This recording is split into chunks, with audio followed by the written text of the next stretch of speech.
Perjanjian utang piutang barangkali ya. Siapa berutang, siapa yang diutangi? Ya pasti yang punya duit memberikan hutang kepada yang tidak punya duit. Jadi Pak Sandi mengutangi Pak Anies? Kira-kira begitu, karena yang punya likuiditas itu Pak Sandi. Oke. Kemudian memberikan pinjaman kepada Pak Anies ya kan. Karena waktu itu kan putaran pertama kan ya namanya juga lagi tertatih-tatih juga kan waktu itu. Jadi kira-kira begitu. Yang itu saya lihat dan itu ada di Pak Riklik itu. Berapa nilainya? Nilainya berapa ya? 50 miliar barangkali. 50 miliar?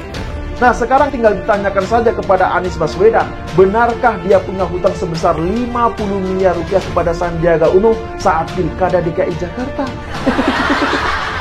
Terus yang perlu ditanyakan lagi adalah, apakah semua hutang tersebut sudah dibayarkan? Atau jangan-jangan hutangnya masih dicicil?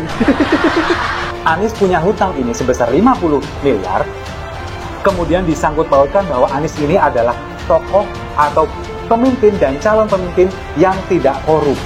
Ini juga nggak nyambung lagi, apalagi di DKI banyak sekali proyek-proyek yang kelebihan bayar. Memang Anies nggak korupsi, belum ketahuan korupsi, tapi yang sudah ketahuan banyak sekali kelebihan bayar. Jadi kalau menurut saya ini memang skenario mereka. Ini adalah drama dan juga banyak sekali yang tertipu dengan ini semua. Ini menurut saya pribadi. Banyak yang tertipu dengan ini semua. Ingin membersihkan nama Anies, ingin memoles Anies seolah-olah dia adalah pemimpin dan calon pemimpin yang benar-benar bersih. Ujung-ujungnya apa? Ujung-ujungnya juga nyari dana lagi. Seperti terbukti tadi kan, Kadru sudah ketipu dan akan melakukan open donasi. Nah sekarang yang bikin heran, yang bikin lucu lagi, logika yang seperti ini. Anies punya hutang, artinya adalah Anies ini bebas korupsi dan tidak didukung oleh oligarki. Nah ini logika macam apa ini? Jawabannya cuma satu, logika kadrun. Jadi kesimpulannya, jangan sampai kita semua tertipu dengan drama dan skenario mereka.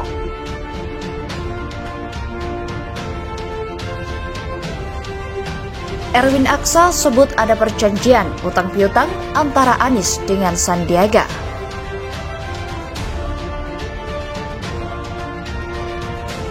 Sejak awal saya sudah menduga bahwa segala sikap dan tindakan aneh yang dilakukan oleh Gubernur Anies Baswedan itu hanyalah sebuah trik, hanyalah sebuah upaya bagaimana agar dirinya terus menjadi perbincangan publik. Jadi dia terus melakukan sikap yang aneh, dia terus melakukan program-program yang aneh,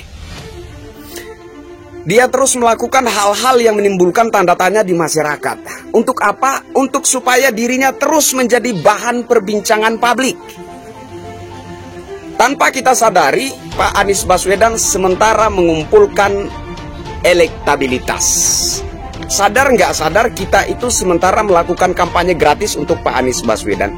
Kita sementara mengangkat elektabilitas seorang Anies Baswedan.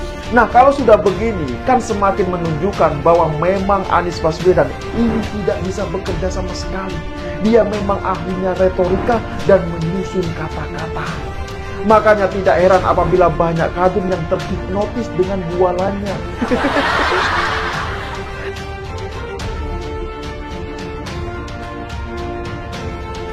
Wakil Ketua Umum Partai Golkar, yakni Erwin Aksa, mengungkapkan ada perjanjian antara Anies Baswedan dengan Sandiaga Uno menjelang pemilihan Gubernur DKI Jakarta pada tahun 2017 lalu.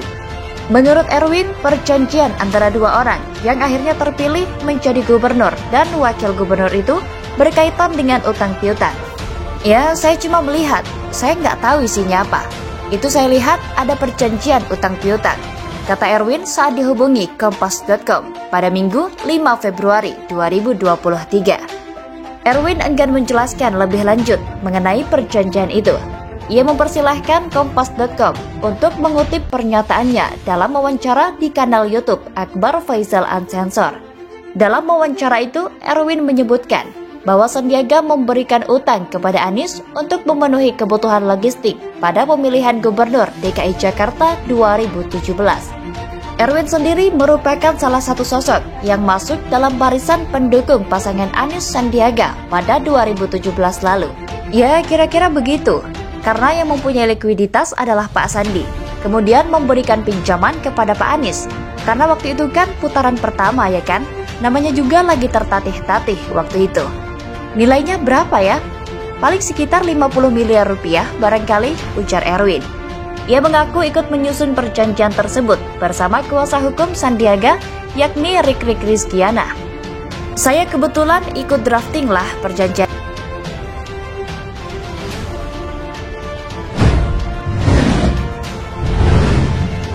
Gubernur Anies Baswedan, dia akan melakukan sesuatu yang mana hal itu dapat mencitrakan dirinya bahwa Pak Anies Baswedan itu sosok yang benar-benar berprestasi dan layak diandalkan menjadi pemimpin bangsa Indonesia.